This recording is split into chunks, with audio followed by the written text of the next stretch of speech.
Imagine the moment your stomach turns before your mind does. Not from fear. Not from blood. But from the smell. It hits first like a wall, thick, wet, rotten, human waste baked under Mediterranean sun, mixed with iron and death. You hear grown men gag. You hear soldiers retching inside their helmets. You hear boots slipping, not on mud, but on something far worse. And then someone screams, not because they are dying, but because they finally understand. How do 500 starving knights, trapped on a sun-bleached island, surrounded by 70,000 of the most feared soldiers on earth, turn filth into humiliation? How does sewage become a weapon? And how did history almost erase the moment the Ottomans came closer to total collapse than any textbook will ever admit? Stay with me, because this is where the story truly begins. You think this is just another medieval siege. Stone walls. Ladders. Cannons. It isn't. In the next hour, you're going to witness 5 moments that sound fictional, but every one of them is real. You're going to see an elite Ottoman Janissary unit break, not under sword or shot, but under psychological terror so intense that veterans beg to be reassigned. You're going to watch a single knight, bleeding, concussed, half-blind, hold a breach alone long enough to change the fate of an empire. You're going to hear how a forgotten engineer turned toilets into biological weapons centuries before germ theory existed. You're going to experience the night the defenders of Rhodes believed it was over, absolutely over, and began quietly writing farewell letters that were never sent. And finally, you're going to understand why the Sultan won the siege, and still walked away humiliated. But first, you need to feel the despair. Picture yourself standing on the walls of Rhodes. The year is 1522. The sun is rising over the Aegean, but there is no beauty in it anymore.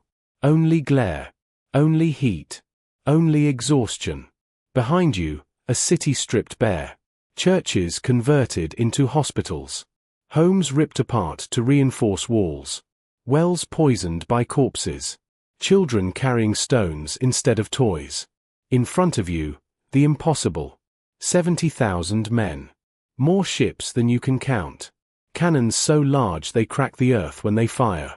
You are one of fewer than 500 knights of the Order of St. John. Warriors sworn to hold this island or die on it. No reinforcements. No escape. No illusions left. You run your hand over the stone parapet. It's warm. It smells faintly of piss, blood, and lime. You haven't slept properly in weeks. Your armor hasn't been removed in days. Your beard is matted. Your mouth tastes of iron. And then the drums begin. Deep. Slow. Relentless. This is not a raid. This is not intimidation. This is annihilation. Across the field, Ottoman banners snap in the wind. Red. Black. Gold. You recognize the standards of Anatolia, Rumelia, Egypt. Veterans from wars you've only heard whispered about. Men who shattered Constantinople. Men who broke kingdoms. Somewhere among them is the Sultan himself, Suleiman. Young. Brilliant. Hungry for legacy. Watching you through narrowed eyes and calculating how long it will take before your walls collapse. Most sieges end with hunger. This one will end with something far worse. Let's slow down. Rhodes is not supposed to survive this. Strategically, it makes no sense. The island sits like a thorn in Ottoman sea lanes, too small to matter, too stubborn to ignore. The Knights Hospitaller have already been expelled once before. They know this is temporary. A delay. A last stand. And yet, here they are. 500 knights. Maybe 6,000 defenders total if you count mercenaries, townsmen, and slaves pressed into service. Against the most sophisticated siege machine in the world. The Ottomans don't rush. They never do. They dig. Day after day, their engineers carve trenches closer to the walls. Sappers tunnel underground, listening for countermines. Cannons are positioned with obsessive precision. This is science, not rage. And inside the city, something darker begins. Water becomes precious. Latrines overflow. The dead pile up faster than they can be buried. Disease crawls through the streets like a living thing. The smell never leaves. One knight writes in his journal that the city no longer smells of God. That knight is Pierre d'Aubussen's nephew, young, idealistic, already shaking. Pierre d'Aubussen himself is the Grand Master of the Order. 68 years old. Scarred. Heavy. A man whose body has been broken more times than he can count. And this siege is personal. Years earlier, d'Aubussen stood on these same walls during the Ottoman siege of 1480. He watched men die screaming under artillery fire that Europe had never seen before. He was wounded so badly that priests gave him last rites. He survived. The Ottomans withdrew that time. Not defeated, just delayed. And Suleiman remembers. So does d'Aubussen. At night, when the city finally goes quiet, the Grand Master walks the walls alone. He runs his fingers over repaired stone. He listens to the coughing in the hospitals. He smells the latrines. He knows exactly what is coming, because he has already lived it. But what history rarely tells you is this. By the third week of the siege, the knights are already losing. Ottoman artillery tears chunks out of the walls. Each hit shakes the city. Dust rains down from ceilings. Children scream. Priests stop flinching. A breach opens near the English sector. Then another near the Spanish bastion. Each one is patched with rubble, wood, bodies. And every night, Ottoman sappers dig closer. You can hear them. If you lie flat on the ground and press your ear to the stone, you hear scratching, tapping, whispered commands underground. The defenders counterdig. Tunnel meets tunnel. When they break through, it's hand-to-hand combat in pitch darkness. Knives. Teeth. Bare hands. One German knight named Klaus von Reburg writes that he killed a man by biting his throat because his sword got stuck. This is not heroic warfare. This is animals in a hole. And then comes the first mass assault. It begins at dawn. Janissaries advance in perfect formation. Drums pounding. Banners raised. Cannon fire lifts the dust so thick you can't see 10 feet ahead. The knights brace. Crossbows cocked. Muskets primed. Hands shaking. The Ottomans climb the breach. And for 6 hours, the world becomes nothing but noise. Steel on steel. Wood splintering. Men screaming in languages you don't understand. Blood running into your boots. At one point, an Ottoman standard is planted on the wall. That is supposed to be the end. But d'Aubussen himself charges the breach. He takes a spear through the thigh. Keeps going. Takes another wound to the shoulder. Keeps going. The banner is torn down. The assault fails. The Ottomans withdraw. Inside the city, bells ring. Men collapse in the streets. Some laugh hysterically. Some cry. Some vomit. You think, maybe, we can survive this. That belief lasts exactly 3 days. Because what happens next is worse than the assault. The latrines overflow completely. There is nowhere for waste to go. The city is sealed. The population is dense. The heat is relentless. Human waste fills pits, courtyards, cisterns. Flies swarm in clouds. Dysentery spreads like wildfire. And then, someone notices something. An engineer. A nobody. A man whose name barely survives in the records. He notices that the waste is piling up, near the walls. And that the Ottomans are digging toward those walls. And he asks a question no one else dares to ask. What if we let it flow? Most men recoil at the idea. This is filth. This is unclean. This is ungodly. But desperation strips away pride. The plan that forms is insane. Disgusting. Unthinkable. And it just might work. But before it does, everything collapses. Because Suleiman is not done.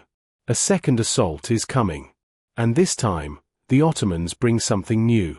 Something that makes even veteran knights whisper prayers under their breath. And when the walls finally crack, when the breach opens wider than ever before, you will understand why many defenders believed the city was already lost. You think it can't get worse?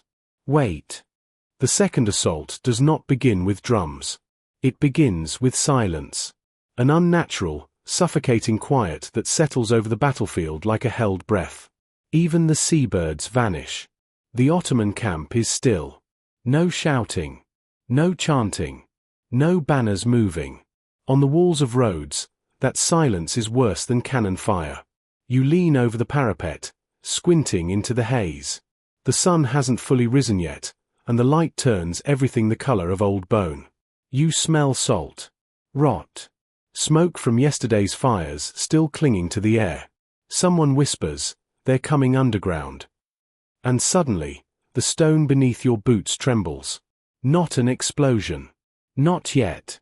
Just a vibration. A deep, crawling shudder that runs up your legs and into your teeth.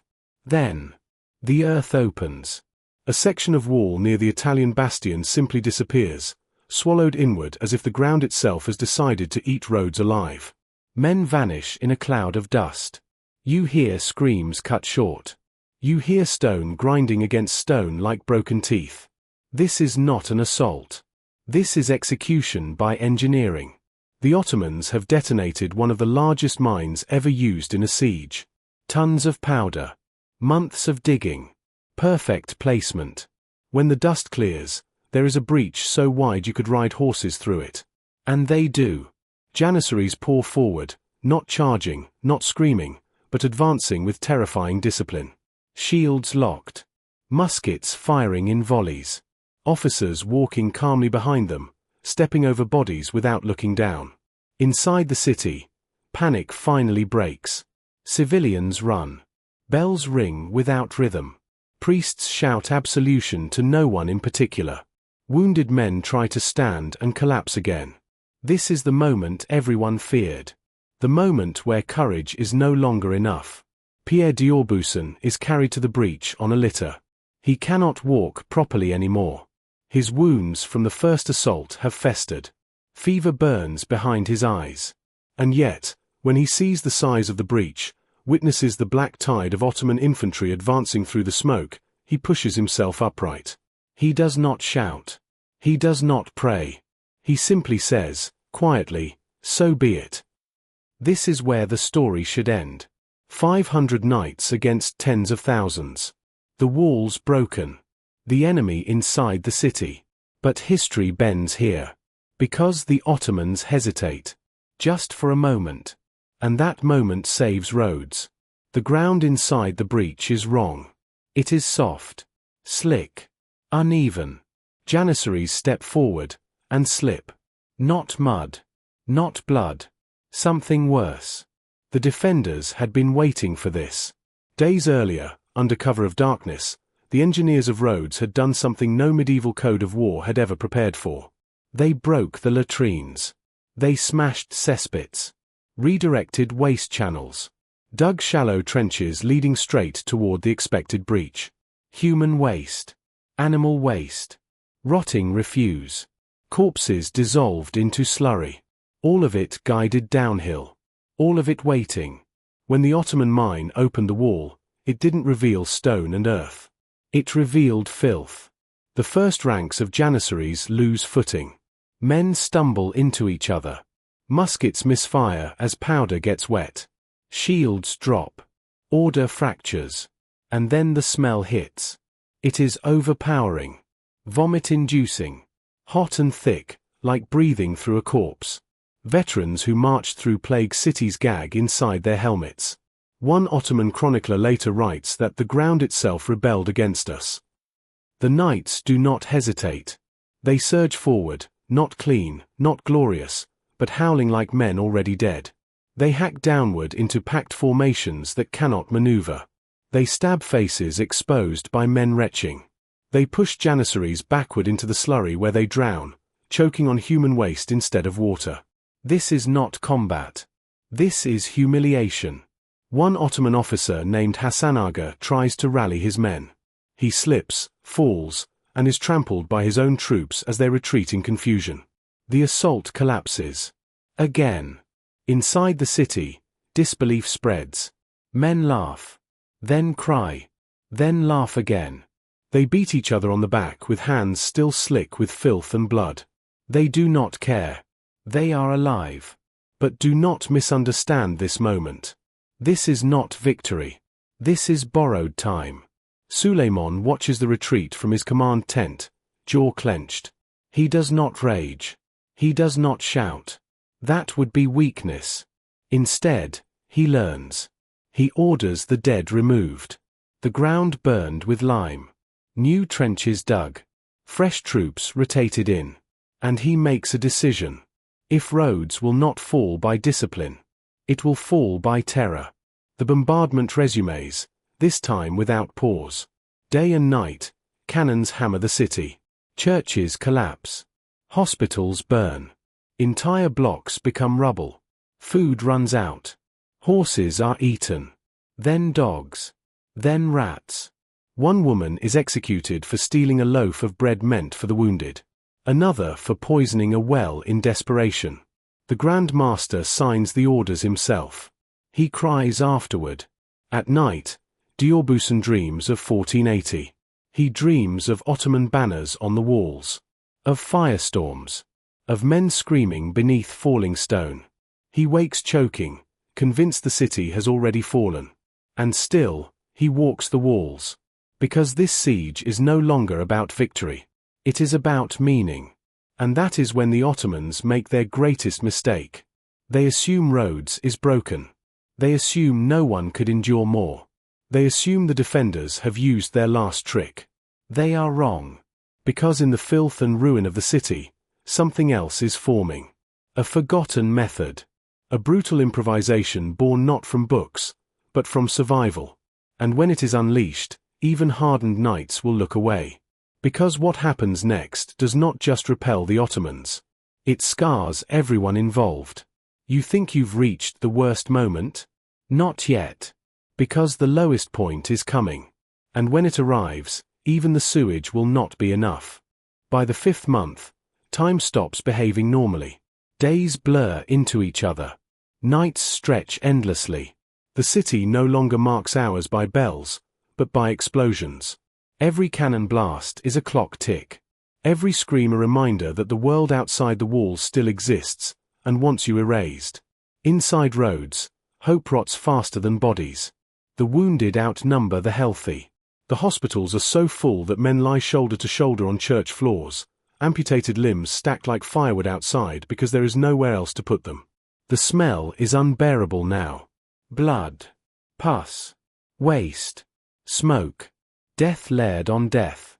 You stop noticing it. That's how bad it's become. And then, quietly, almost politely, the Ottomans change tactics again. No assault. No mining. No dramatic charges. Just pressure. The bombardment becomes surgical. Cannons no longer aim at walls, they aim at morale. Homes. Granaries. Hospitals. Every place where civilians gather. Children die screaming in their mother's arms. And the defenders start to break, not physically, but mentally. A Spanish mercenary named Diego Navarro deserts during the night, climbing down the walls on a rope made of bedsheets. He is caught by Ottoman scouts at dawn. Suleiman has him executed slowly, within sight of the walls. Not impaled. Not beheaded. Flayed. His skin is peeled away inch by inch. He is kept alive for hours. The screams carry across the field and into the city, bouncing off the stone like echoes from hell itself. The Ottomans want the defenders to hear this. They want you to imagine it happening to you. And it works. Desertions increase. Men begin whispering about surrender. About terms. About survival. Even some knights, men who swore sacred vows, start to falter. Pierre Diorbusan knows this is the edge. This is the point where a city doesn't fall by force, but by exhaustion. So he does something that horrifies everyone. He orders executions. Any man caught speaking of surrender without permission is hanged. Publicly. No exceptions. One of them is a knight. A Frenchman. Noble-born. Decorated. Broken. His body swings from the walls as the Ottomans watch. The message is clear. Rhodes will not surrender quietly.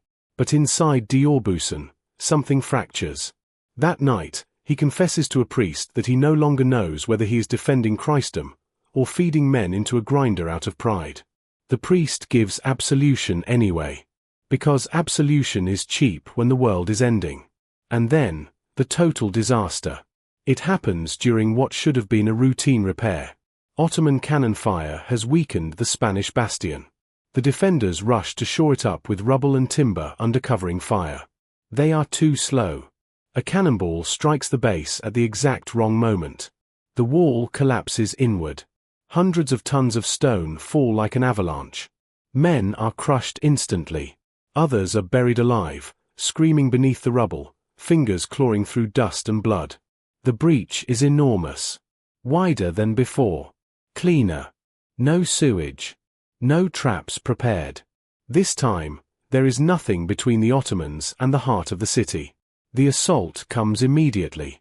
Janissaries surge forward, screaming now, drunk on the certainty of victory. Flags rise over the ruins.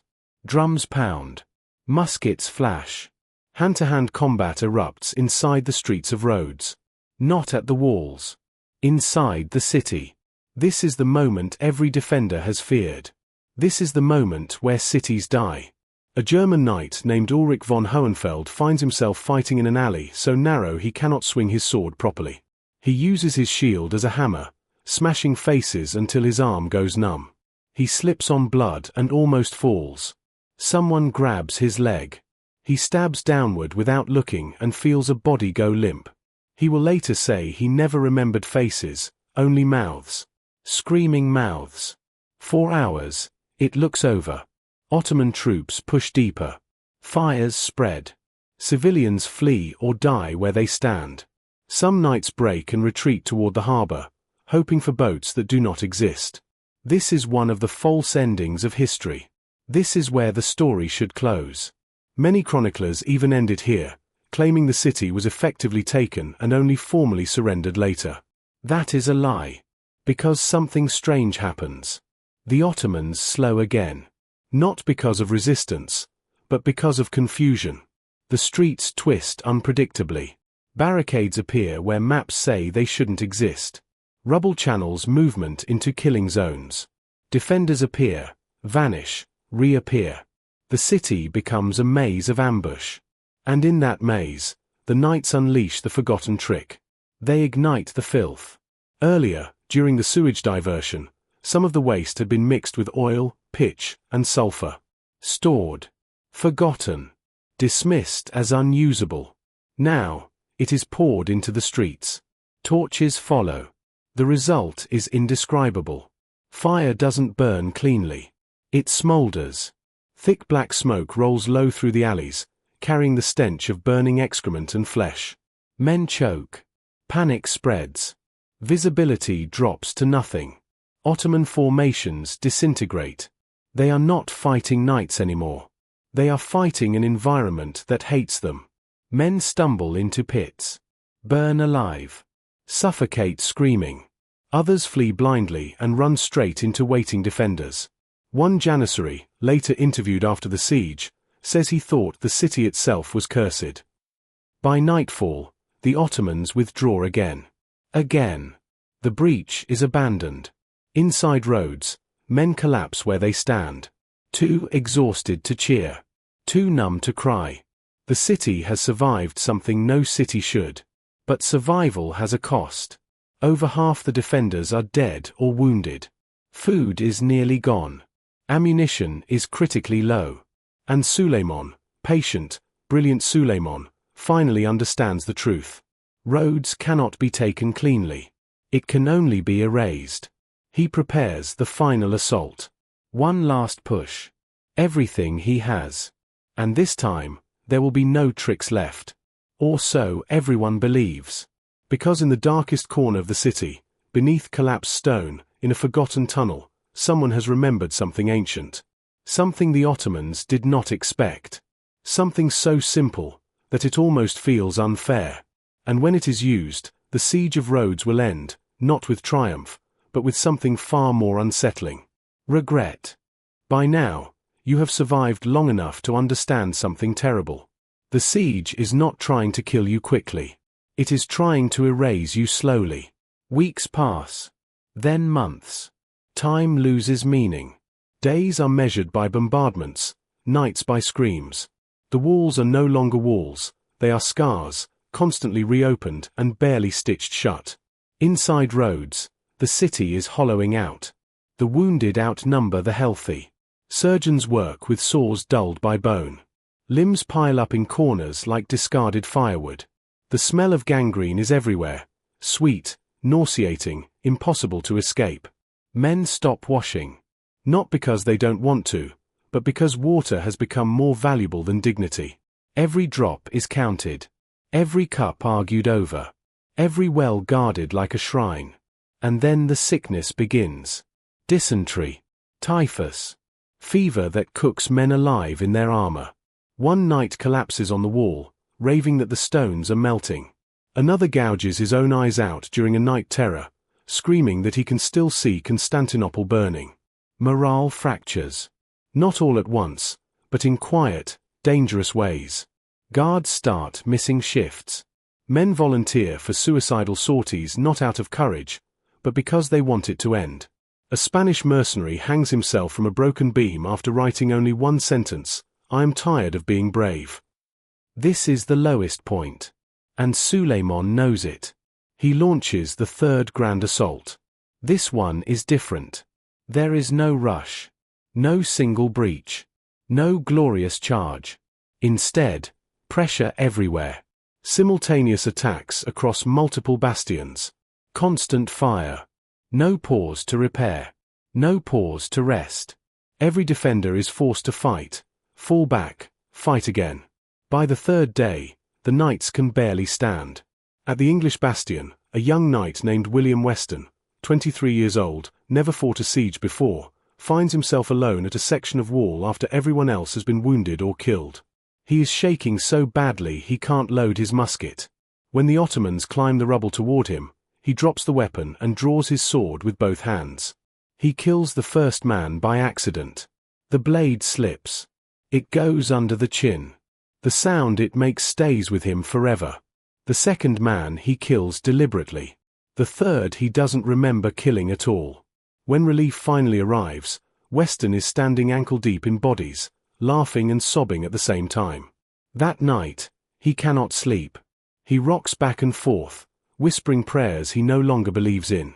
On the Ottoman side, the cost is also mounting. A Janissary named Mehmet, veteran of 3 campaigns, writes to his brother that Rhodes is cursed ground.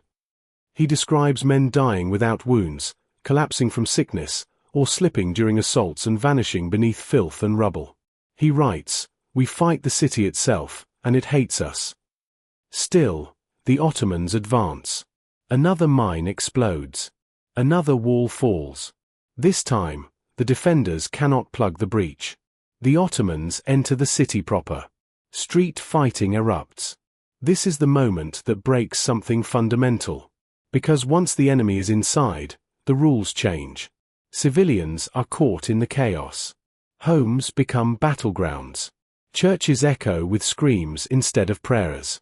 A group of Ottoman soldiers corner a family in a cellar. The father lunges with a knife and is cut down instantly. The mother throws herself over her children. One soldier hesitates. Another does not. Later, that same soldier is found dead with his throat cut by a knight who followed the trail of blood. There is no honor left. Only reaction. Only survival. At dawn, the Ottomans withdraw again. Barely. The city still stands. But everyone knows the truth now. There will not be another miracle like the sewage trap. There will not be another reserve. If the Ottomans attack again at full strength, Rhodes will fall. That night, Pierre d'Aubusson gathers the surviving knights.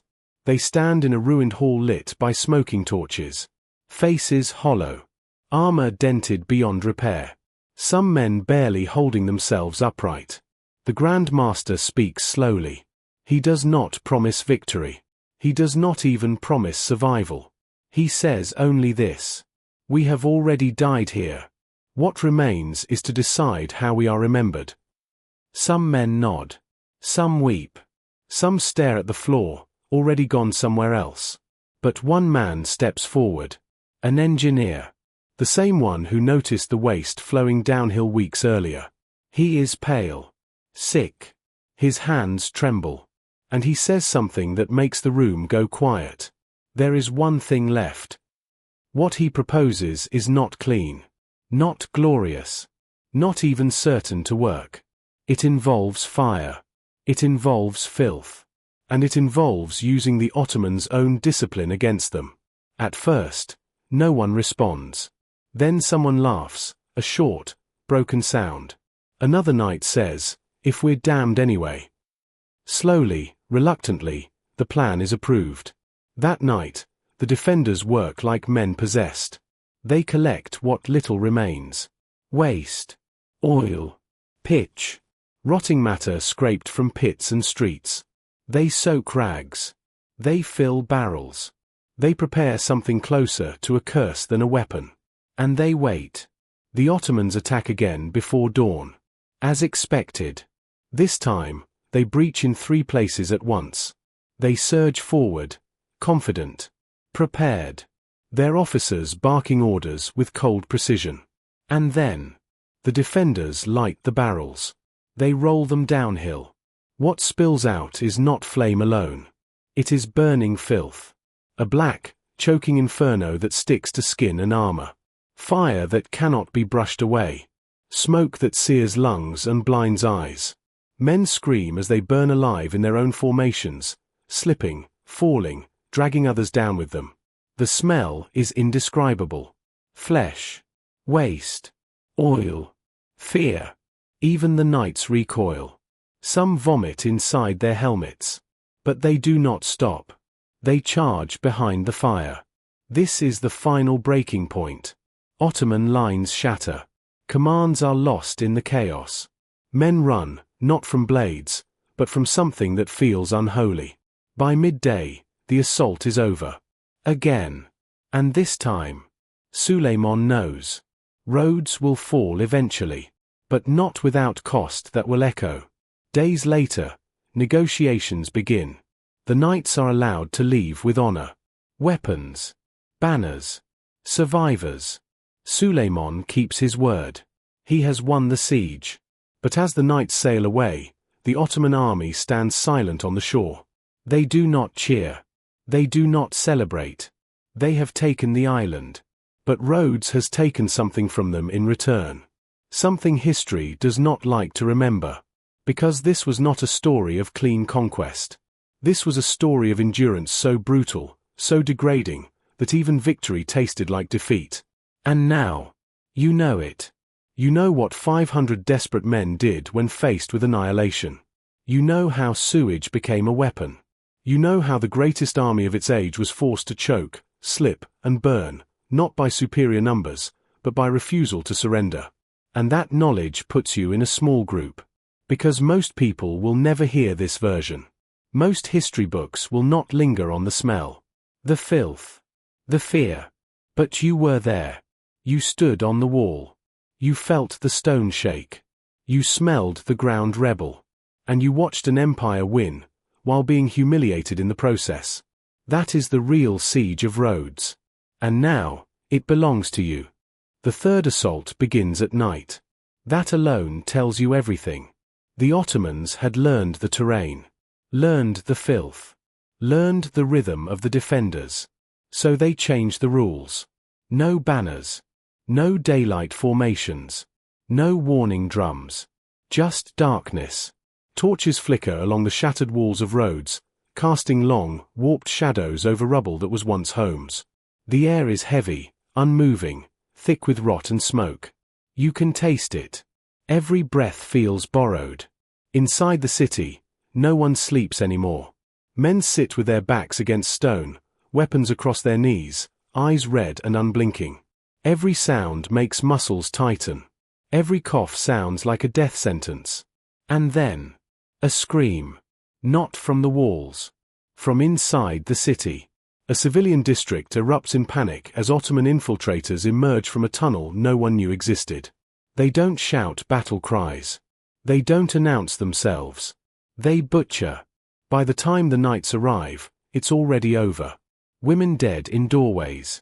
Children crushed beneath fallen beams. A man nailed to his own door with a spear through the chest. This is deliberate. Suleiman wants the defenders to understand something very clearly. There is nowhere safe. That night, Pierre d'Aubusson orders something unthinkable. The gates between districts are sealed. Not to keep Ottomans out. To keep civilians from running. It is the cruelest decision of his life, and he knows it. If the city dissolves into panic, the walls will fall. Order must be preserved, even if it means condemning people to die where they stand. Some knights refuse the order. One throws his sword down and calls the Grand Master a butcher. He is arrested. At dawn, his body is found hanging from the wall, not as punishment, but as warning. Discipline is all that remains. Meanwhile, the Ottomans prepare the final blow. Their artillery shifts position. Bigger guns are dragged forward. New mines are dug, deeper and wider than before.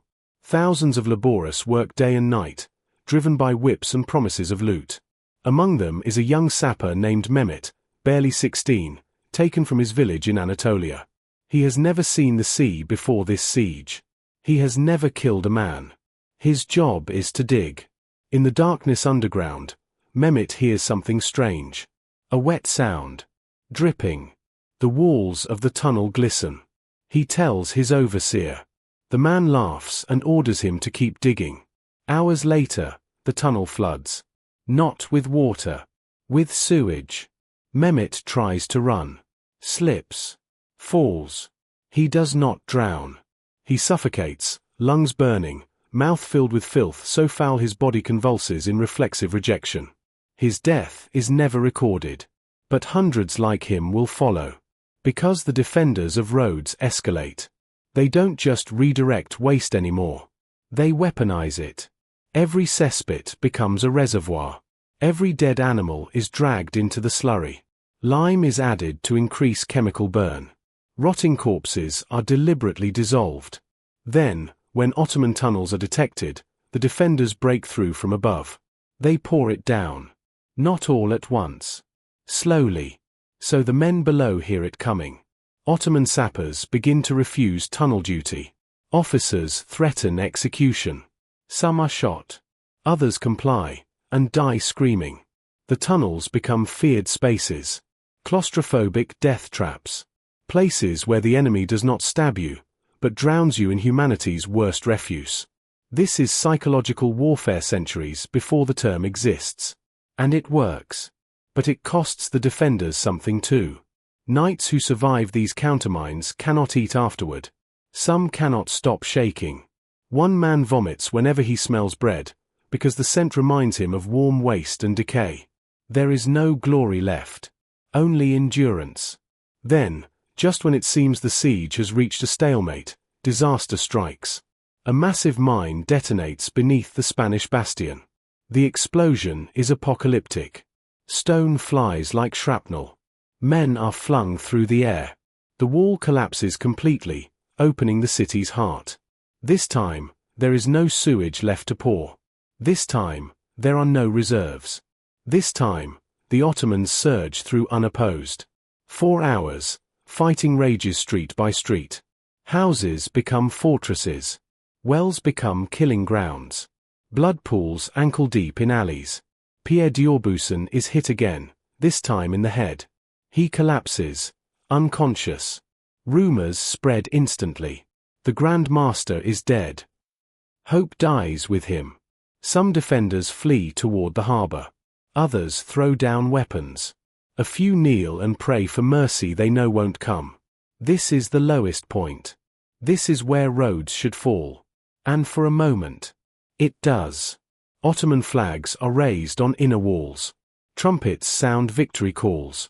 Suleiman is informed that the city is breaking. He prepares terms of surrender, not out of mercy, but efficiency. Then something happens. Something no one expected. Pierre d'Aubusson wakes up. Blood covers his face. One eye is swollen shut.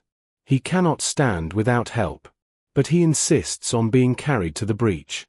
And when the defenders see him, alive, breathing, refusing to yield, something reignites. Not hope. Rage. Men who had thrown down weapons pick them up again. Wounded crawl back into the fight. Civilians arm themselves with knives, bricks, boiling oil. The knights counterattack. Not cleanly. Not strategically. They throw everything. They push Ottomans back into the breach. Into rubble. Into the last remaining pits of filth and debris. Fighting becomes so dense men cannot swing swords. They stab upward, downward, sideways, screaming into each other's faces. An Ottoman captain named Ali Bey is captured alive. He is dragged through the streets, beaten, spat on, stripped, and paraded in chains, not to kill him, but to show the city that the enemy can bleed too. By nightfall, the Ottomans are expelled from the inner city. Again. This is the third time. And now, something breaks. Not in Rhodes. In the Ottoman camp. Janissaries mutter openly. Officers argue. Engineers refuse orders. Disease spreads. Supplies rot in the heat. The siege is no longer clean or glorious. It is cursed. Suleiman realizes something terrifying. Rhodes cannot be taken without destroying the army that takes it. And that is not victory. So he does what great commanders do when brute force fails. He negotiates. The terms are brutal, but respectful. The knights may leave with honor. Civilians may evacuate. Weapons are surrendered. The city will fall, but not burn. Pierre d'Aubusson accepts. Because there is nothing left to defend. When the knights march out weeks later, fewer than 200 remain able-bodied. Many are blinded. Many crippled. All changed. Ottoman soldiers line the road in silence as the defenders pass. No cheers. No jeers. Only stares. Because everyone there understands something history rarely explains. The Ottomans won the siege. But Rhodes broke them. And the weapon that humiliated an empire was not steel. It was filth. Human waste turned into terror. A reminder that war strips humanity down to its ugliest truths. And now, you know the story most people never will. Not the clean version. Not the heroic version. The real one. The one that smells. The one that stays with you. The one that reminds you that survival is not always noble. But it is unforgettable.